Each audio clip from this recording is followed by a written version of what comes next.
આપણે વામન પુરાણના 25મા દિવસની કથાને આગળ વધારીએ ત્યારે માછલીઓએ કહ્યું કે શું તમે સ્વચ્છંદતાથી વિચરણ કરતા તપસ્વી ગાલવને 2 કન્યાઓની સાથે જોતા નથી? જો ધર્માત્મા અને તપસ્વી હોવા છતાં તે લોકનિંદાથી ડરતા નથી તો જળમાં રહેનારા તમે કેમ કરો છો? તે સાંભળી મત્સ્યે કહ્યું કે તપસ્વી લોકો નિંદાને જાણતા નથી અને પ્રેમમાં અંધ હોવાથી પ્રચંડ મૂર્ખ બનીને લોકનિંદાના ભયને પણ સમજતા નથી. મત્સ્યના વચન સાંભળી ગાલવ શરમાઈ ગયા. પછી જળમાં નિમગ્ન હોવા છતાં જીતેન્દ્રિય મુનિ જળમાંથી બહાર ન આવ્યા. તે બંને કેવળ જેવી જાંઘવાળી સુંદરીઓ સ્નાન કર્યા પછી જળની બહાર નીકળી તીર પર ઊભી રહી. તે મુનિશ્રેષ્ઠના દર્શન કરવા ઉત્કંઠિત થઈ તેમની પ્રતીક્ષા કરવા લાગી. પુષ્કરની યાત્રા પૂરી થઈ ગયા પછી બધા ઋષિ, રાજા અને નગરવાસી જ્યાંથી આવ્યા હતા ત્યાં ચાલ્યા ગયા.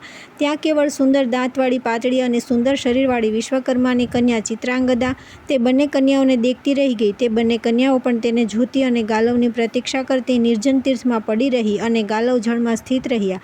તે પછી વેદવતી નામની ગંધર્વ કન્યા ત્યાં આવી. તે સાધ્વી ધ્રુતાચીના ગર્ભથી ઉત્પન્ન થઈ હતી અને પર્જન્ય નામના ગંધર્વની પુત્રી હતી. તેણે આવીને પુષ્કર તીર્થને જળમાં સ્નાન કર્યું અને બંને તટો પર સ્થિત તે 3 કન્યાઓને જોઈ. પછી ચિત્રાંગદાની પાસે જઈ તેણે સરળતાથી પૂછ્યું, તમે કોણ છો? શા કારણે આ નિર્જન વનમાં રહો છો? તે ચિત્રાંગદાએ વેદવતીને કહ્યું કે હે સૃષોણી, હું દેવશિલ્પી વિશ્વકર્માની ચિત્રાંગદા નામની પ્રસિદ્ધ પુત્રી છું. હું નૈમિષારણ્યમાં સરસ્વતી નદીમાં સ્નાન કરવા આવી હતી. ત્યાં મને વિદર્ભવંશી રાજા સુરથે જોઈ અને કામપીડિત થઈ મારા શરણે આવ્યો. સખીઓએ રોકવા છતાં હું તેને સમર્પિત થઈ ગઈ. તેથી મારા પિતાજીએ મને શાપ આપી દીધો, જેનાથી હું રાજાથી વિયોગિની થઈ ગઈ. ભદ્રે મેં મરવાનો વિચાર કર્યો. ગુહ્યકે મને રોકી દીધી. તે પછી હું શ્રીકંઠ ભગવાનના દર્શન કરવા ગઈ અને ત્યાંથી ગોદાવરા જળની પાસે ગઈ. ત્યાંથી હાલમાં આ ઉત્તમ તીર્થમાં આવેલી છું, પરંતુ મેં મારા મનને આનંદિત કરનારા પતિ સુરથને ન જોયા. બાલે પર્વની સમાપ્તિ થઈ ગયા પછી અહીં આવેલી તમે કોણ છો? મને સાચે સાચું બતાવો. તેણે કહ્યું, કૃષોદરી, હું મંદભાગીની પર્જન્ય નામના ગંધર્વની પુત્રી છું. ધ્રુતાચીના ગર્ભથી ઉત્પન્ન થઈ છું.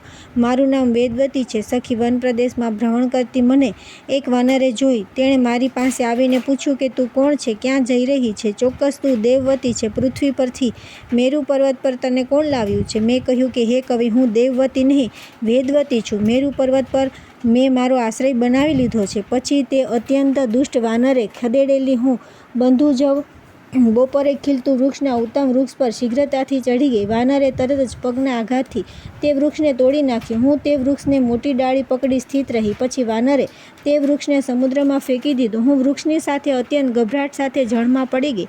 તે પછી ચરાચર સર્વ પ્રાણીઓએ આકાશમાંથી પડતા તે વૃક્ષને જોયું. વૃક્ષની સાથે મને જોઈ બધા લોકો કહેવા લાગ્યા, હાય, કષ્ટની વાત છે. આના સંબંધમાં તો સ્વયં બ્રહ્માએ કહ્યું હતું કે આ કન્યા હજારો યજ્ઞો કરવાવાળા મનુના વીરપુત્ર ઇન્દ્રુમ્નની રાજરાણી થશે. પણ આ શું થઈ ગયું? તે વાણી સાંભળીને મને મૂર્છા આવી ગઈ. હું નથી જાણતી કે તે વૃક્ષના કોણે હજારો ટુકડા કરી નાખ્યા. તે પછી અગ્નિના સખા બળવાન વાયુએ મને આણી દીધી. સુંદરી, મેં તમને આજે અહીં જોયા છે. તેથી ઉઠો, આપણે બંને ચાલીને અને પૂછીએ તથા દેખીએ કે પુષ્કર તીર્થના ઉત્તરી તટ પર દેખાતી એ બંને કન્યાઓ કોણ છે. એમ કહી તે સુંદરી તે કન્યા સાથે પેલી 2 કન્યાઓને જોવા તથા તેમની વસ્તુસ્થિતિ પૂછવા ત્યાં ગઈ. ત્યાં જઈને તેણે તે બંનેને પૂછ્યું કે તે બંનેએ પોતાની સાચી ઘટના તે બંનેને જણાવી. પછી 4 કન્યાઓ સપ્ત ગોદાવર જળની સમીપ જઈને હાટકેશ્વર ભગવાનની પૂજા કરતી તીર્થમાં રહેવા લાગી. અહીં શકુની, જાબાલી અને ઋતુધ્વજ એ 3 તે કન્યાઓ માટે અનેક વર્ષો સુધી ભ્રમણ કરતા રહ્યા. 1000 વર્ષ વીતી ગયા પછી ભાર વહન કરવાવાળા જાબાલી ખિન્ન થઈને પિતાની સાથે શાકલનગરમાં ચાલ્યા ગયા. ત્યાં મનુના પુત્ર રાજા ઇન્દ્રદ્યુમ્ન નિવાસ કરતા હતા. તે એ સમાચાર જાણીને અર્ધપાત્ર હાથમાં લઈ બહાર નીકળ્યા. તેમણે વિધિપૂર્વક જાબાલી અને ઋતુધ્વજની પૂજા કરી તથા તે ઈક્ષ્વાકુનંદન બુદ્ધિમાન ભત્રીજા શકુનીની પણ અર્ચના કરી. તે પછી ઋતુધ્વજ મુનિએ ઇન્દ્રદ્યુમ્નને કહ્યું, રાજન, અમારી નંદયંતી નામની પ્રસિદ્ધ કન્યા ખોવાઈ ગઈ છે. તેના માટે અમે આખી પૃથ્વી પર ભ્રમણ કર્યું છે. તેથી કૃપા કરી ઉઠો, શોધ કરો અને અમારી સહાયતા કરો. ઇન્દ્રદ્યુમ્ને કહ્યું કે બ્રહ્મન, મારી પણ એક ઉત્તમ લાડલી કન્યા ખોવાઈ ગઈ છે. તેને શોધવાનું હું પરિશ્રમ કરી ચૂક્યો છું. તે વિષયમાં હું કોને કહું? સિદ્ધોનું વચન સાંભળી આકાશમાંથી નીચે પાડનારા પર્વત સમાન શ્રેષ્ઠ વૃક્ષને મેં બાણોથી હજારો ટુકડામાં કાપી નાખ્યું. મારા હસ્ત કૌશલથી તે સુંદરી કન્યાને ચોટ ન લાગી. હું જાણતો નથી કે તે ક્યાં છે, તેથી તેને શોધવા માટે પણ હું આવું છું. એમ કહી રાજા તરત ઉઠ્યા. તેમણે તે બંને બ્રાહ્મણો તથા પોતાના ભત્રીજા માટે રથ આપી દીધા. તેઓ રથો પર ચઢી ક્રમશઃ પૃથ્વી પર શોધ કરવા લાગ્યા. તે દરમિયાન તેમણે બદ્રિકાશ્રમમાં જઈ તપથી કૃશ અને ધૂળથી ભરેલા જટાધારી જોર જોરથી શ્વાસ લઈ રહેવા એક યુવકને જોયો. રાજા ઇન્દ્રધૂમને તેની પાસે જઈને કહ્યું કે હે તપસ્વી, યુવાવસ્થામાં જ તમે અત્યંત દુષ્કર તપ કેમ કરી રહ્યા છો? તમારી શી અભિલાષા છે? તે તપસ્વીએ કહ્યું કે આપ મને એ કહો કે ચિંતાગ્રસ્ત, અત્યંત દુઃખી અને તપયુક્ત મને પ્રેમપૂર્વક પૂછનારા આપ કોણ છો? રાજાએ કહ્યું કે વિભો, હું મનુના પુત્ર તથા ઈક્ષ્વાકુનો પ્રિય ભાઈ શાકલપુરનો રાજા છું. મેં મારો પરિચય આપી દીધો. તે રાજાએ પણ તેમને પહેલાંની બધી કથા કહી સંભળાવી. ઉપરોક્ત વાતો સાંભળીને રાજર્ષિએ કહ્યું કે તમે તમારા શરીરનો ત્યાગ ન કરો. તમે મારા ભત્રીજા છો. આવો, હું તે સુંદરીની શોધ કરવા જઈ રહ્યો છું. એટલું કહીને તેમણે તે તપ દુર્બળ રાજાને ગળે લગાડ્યા અને તેમને રથ પર બેસાડી તે બંને તપસ્વીઓની પાસે પહોંચાડી દીધા. પુત્ર સહિત ઋતધ્વજે તે રાજાને જોઈને કહ્યું કે રાજન, આવો આવો, હું આપનું પ્રિય કાર્ય કરીશ. આપે નૈમિષારણ્યમાં જે ચિત્રાંગદાને જોઈ હતી તેને જ મેં 7 ગોદાવર તીર્થમાં છોડી દીધી હતી. તો આવો, આપણે સુદેવના પુત્રના કાર્ય માટે ત્યાં જઈએ. ત્યાં આપણને અન્ય 3 કન્યાઓ પણ મળશે. એમ કહી તેમણે ઋષિ સુદેવના પુત્રને સાંત્વના આપી તથા શકુનીને આગળ કરી ઇન્દ્રધૂમ્ન અને પુત્રની સાથે રથમાં બેસીને સપ્તગોદાવરી તીર્થમાં કે જ્યાં તે કન્યાઓ ગઈ હતી ત્યાં જવાની યોજના ઘડી. એટલામાં દુર્બલાંગી ધ્રુતાચી શોકથી ચિંતિત થઈ પોતાની કન્યાને શોધતી ઉદયગીરી પર વિચરણ કરવા લાગી.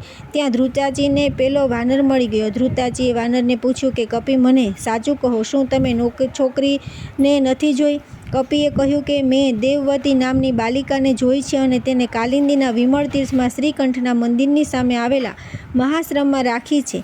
મેં તને આ સાચી વાત કહી છે. ધ્રુતાચીએ કહ્યું કે કપિરાજ, તે વેદવતી નામથી વિખ્યાત છે, તે દેવવતી નથી. ચાલો આપણે બે ત્યાં જઈએ. ધ્રુતાચીની વાત સાંભળી વાનર ઝડપથી તેની પાછળ પાછળ કૌશિકી નદી તરફ ગયો. તે 3 શ્રેષ્ઠ રાજર્ષિ પણ જાબાલી અને ઋતધ્વજની સાથે રસમાં બેસી કૌશિકી નદીની પાસે પહોંચ્યા. તેઓ રથ પરથી ઉતરી નદીમાં સ્નાન કરવા ગયા. ધ્રુતાચી પણ નદીમાં સ્નાન કરવા આવી. વાનર પણ પાછળ જ આવી ગયો.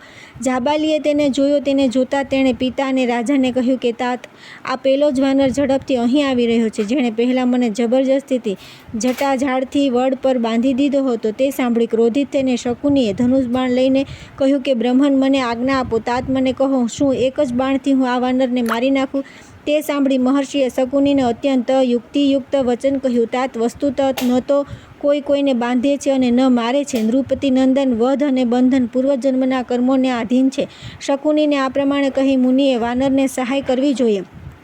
તે સાંભળી કપિએ કરબદ્ધ પ્રણામ કરતાં કહ્યું કે બ્રહ્મન, મને આજ્ઞા આપો કે હું શું કરું? મુનિએ કપિરાજને કહ્યું કે તમે મારા પુત્રને વડ છતાં અમે તેને ઝાડથી અલગ કરી શક્યા નહીં. તેથી રાજાએ તે વૃક્ષના 3 ટુકડા કરી દીધા. મારો પુત્ર આજ સુધી માથા પર તે વૃક્ષની ડાળીનો ભાર વહી રહ્યો છે. હવે તમે તેને મુક્ત કર્યો છે. તે ડાળીનો ભાર ઉપાડતા 1000 વર્ષ વીતી ગયા છે. કોઈ પુરુષ તેને છોડાવવા સમર્થ નથી. તે સાંભળી વાનરે જાબાલીની જટાઓને ધીરે ધીરે ખોલી દીધી. તેથી પ્રસન્ન થયેલા મુનિશ્રેષ્ઠ ઋતધ્વજ વર દેવા માટે તૈયાર થઈ ગયા. તેમણે કપિને વર માગવા કહ્યું.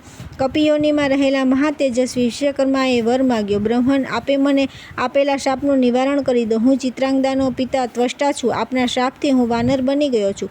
વાનર સહજ ચંચળતા રૂપી દોષથી મેં ઘણા પાપ કર્યા છે. તે સર્વ નષ્ટ કરી દો. તે સાંભળી ઋતધ્વજે કહ્યું કે જ્યારે તમે ધ્રુતાચીથી મહાબળવાન પુત્ર ઉત્પન્ન કરશો ત્યારે શાપનો અંત થશે. તે સાંભળી કપિ અત્યંત હર્ષ પામ્યા. કૃષોદરી તે તરત જ મહાનદીમાં સ્નાન કરવા ઉતર્યા. તે પછી બધા ક્રમશઃ સ્નાન, પિતૃતર્પણ, અર્ચન કરીને રથમાં બેસી ચાલ્યા ગયા અને ધ્રુતાચી સ્વર્ગમાં ઉડી ગઈ. મહાવેગવાન કપિ પણ ધ્રુતાચીની પાછળ ગયો. વાનરે અતિ સૌંદર્યવાન ધ્રુતાચીને જોઈને તથા તેને વિશ્વકર્મા જાણીને તેની કામના કરી. તે પછી કોલાહલ નામના શ્રેષ્ઠ પર્વત પર તે બંને આનંદ ક્રીડા કરી. ક્રીડા કરતાં કરતાં તે બંને વિંધ્ય પર્વત પર પહોંચ્યા. તે 5 શ્રેષ્ઠ વ્યક્તિઓ પણ ઉલ્લાસથી રથ દ્વારા બપોરે જ્વાળાવાળા સપ્ત ગોદાવરી તીર્થમાં પહોંચી ત્યાં જઈ તે વિશ્રામ કરવા નીચે ઉતર્યા.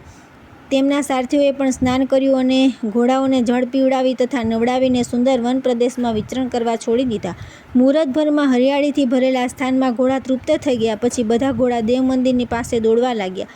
ઘોડાઓની ટાપ સાંભળી શ્રેષ્ઠ સ્ત્રીઓ આ શું છે એમ કહી તે હાટકેશ્વરના મંદિરમાં ગઈ અને છત પર ચડીને ચારે બાજુ જોવા લાગી. તે કન્યાઓએ તીર્થના જળમાં સ્નાન કરતા તે શ્રેષ્ઠ પુરુષોને જોયા. પછી ચિત્રાંગદાએ જટામંડળધારી નૃપતિ સુરથને જોયા. રોમાંચિત થઈને હસીને સખીને કહ્યું કે કાળા મેઘ સમાન વર્ણ તથા લાંબી ભૂજાઓવાળા તે સુંદર યુવાન ચોક્કસ પૂર્વજન્મમાં મારો પતિ હતો. તેમાં વિચારવાની કંઈ જરૂર નથી. સુવર્ણ જેવી કાંતિવાળા શ્વેત જટાધારી પેલા તપસ્વી નિશંક ઋતધ્વજ છે.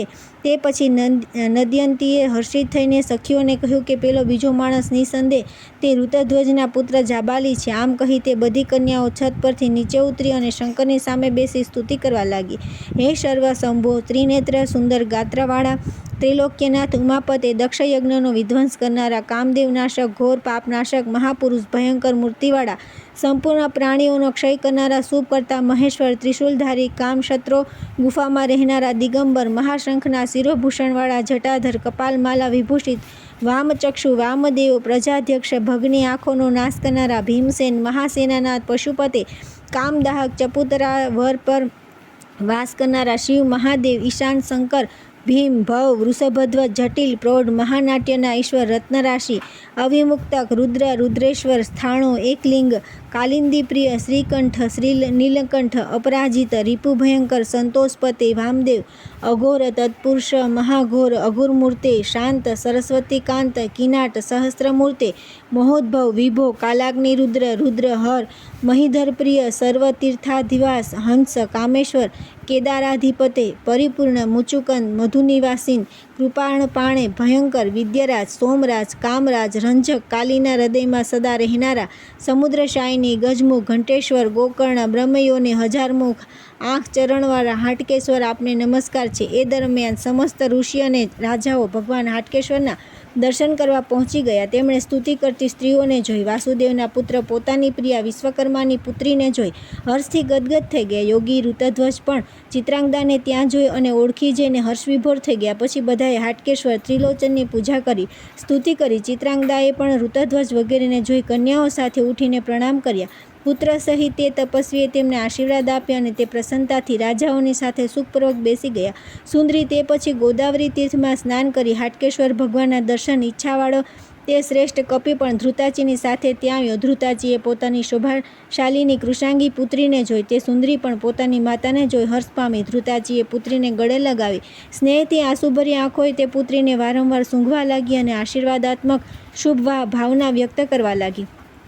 તે પછી ઋતધ્વજે કપિને કહ્યું કે તમે મહાજન નામના ગુહ્યકને લઈ આવવા માટે અંજન પર્વત પર જાઓ. પછી પાતાળમાંથી વીર દૈત્યેશ્વર, કંદરમાલિન અને સ્વર્ગમાંથી ગંધર્વરાજ પર્જન્યને અહીં શીઘ્ર બોલાવી લાવો. તે સાંભળી દેવવતીએ વાનરને કહ્યું કે કપિશ્રેષ્ઠ ગાલવને પણ આપ અહીં બોલાવી લાવો. તે સાંભળી વાયુ સમાન પરાક્રમવાળો કપિ અંજન પર્વત પર પહોંચી ગયો અને ગુહ્યકને આમંત્રિત કરી પુનઃ સુમેરુ પર્વત પર પ્રવેશ્યો. ત્યાં તેણે પર્જન્યને આમંત્રિત કરી સપ્ત ગોદાવર તીર્થમાં સ્થિત મહાશ્રમમાં તેમને મોકલીને પાતાળમાં જઈ કંદરમાલીને આમંત્રિત કર્યા.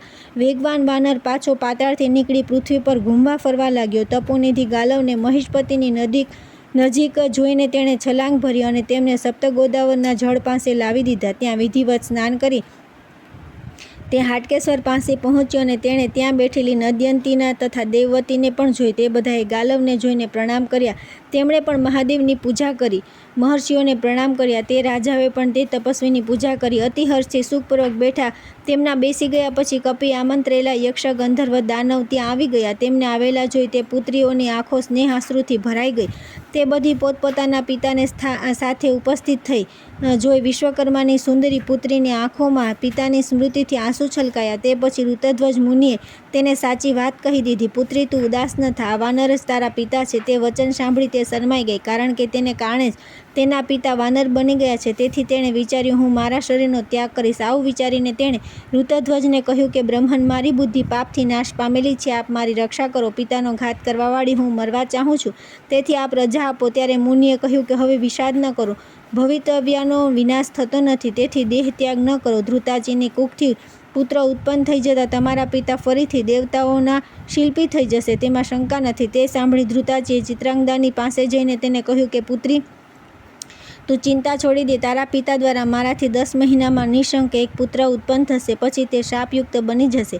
તે સાંભળી ચિત્રાંગદા હર્ષ પામી. સુંદરી ચિત્રાંગદા પોતાના વિવાહમાં મળનાર પિતાના દર્શનની પ્રતીક્ષા કરવા લાગી. તે બધી કન્યાઓ પણ પ્રિયની પ્રાપ્તિની ઈચ્છાથી તેના વિવાહના સમયની રાહ જોવા લાગી. 10 મહિના વીતી ગયા પછી ધ્રુતાચી અપ્સરાએ ગોદાવરી તીર્થમાં પુત્રને જન્મ આપ્યો. તે પુત્ર ભવિષ્યમાં નલ નામથી પ્રસિદ્ધ થયો. પુત્ર જન્મની સાથે જ વિશ્વકર્મા પણ વાનરપણાથી છૂટી ગયા. પોતાની પ્રિય પુત્રીનું પાસે જઈને તેમણે સ્નેહથી આલિંગન કર્યું. પછી પ્રસન્ન મનથી વિશ્વકર્માએ દેવતાઓ, કિન્નરો તથા દેવરાજ ઇન્દ્રનું સ્મરણ કર્યું. સ્મરણ થતાં જ ઇન્દ્ર, મરુદ્ગણો, દેવો અને રુદ્રોની સાથે હાટક તીર્થમાં આવ્યા. દેવો, ગંધર્વો અને અપ્સરાઓ આવી જતાં ઇન્દ્રદ્યુમ્ને મુનિશ્રેષ્ઠ ઋતધ્વજને કહ્યું કે બ્રહ્મણ જાંબાલીને કંદરમાલીની કન્યાનું દાન કરી દો. આપનો પુત્ર વિધિવત દૈત્યનંદિનીનું પાણી ગ્રહણ કરી લે, સ્વરૂપાન શકુની નંદયંતી સાથે વિવાહ કરે. આ વેદવતી મારી તથા ત્વષ્ટાની પુત્રી સુરથની પુત્ની થાઓ. મુનિએ કહ્યું કે મનુપુત્ર રાજાને કહ્યું સારું. તે પછી તે લોકોએ પ્રસન્નતાપૂર્વક સારી રીતે વિવાહ વિધિ પૂરી કરી. ગાલવ ઋત્વિક બન્યા, ગંધર્વોએ ગીત ગાયા અને અપ્સરાઓએ નૃત્ય કર્યા. સૌથી પ્રથમ દૈત્ય કન્યાએ જાબાલીનું પાણી ગ્રહણ કર્યું. તે પછી ઇન્દ્રદ્યુમ્ને, વેદવતી, શકુનીએ યક્ષકન્યાનું તથા સુરથે ચિત્રાંગદાનું પાણી ગ્રહણ કર્યું. આ રીતે ક્રમશ વિવાહ કાર્ય સંપન્ન થયું. વિવાહ કાર્ય સંપન્ન થયા પછી ઋતધ્વજે ઇન્દ્ર આદિ દેવતાઓને કહ્યું કે આ સપ્તગોદાવર તીર્થમાં આપ લોકો સદા નિવાસ કરો. વિશેષ રૂપથી વૈશાખ માસમાં આપ અહીં અવશ્ય રહો. દેવતાઓ તથાસ્તુ કહીને પ્રસન્નતાપૂર્વક સ્વર્ગમાં ગયા. મુનિઓ પુત્ર સહિત મુનિ ઋતધ્વજને સાદર સાથે લઈ ચાલ્યા ગયા. રાજાઓ પણ પોતપોતાની પત્નીની સાથે પોતપોતાના નગરમાં આવી ગયા. કલ્યાણી ચિત્રાંગદાનું પૂર્વવૃત્તાંત આવું છે.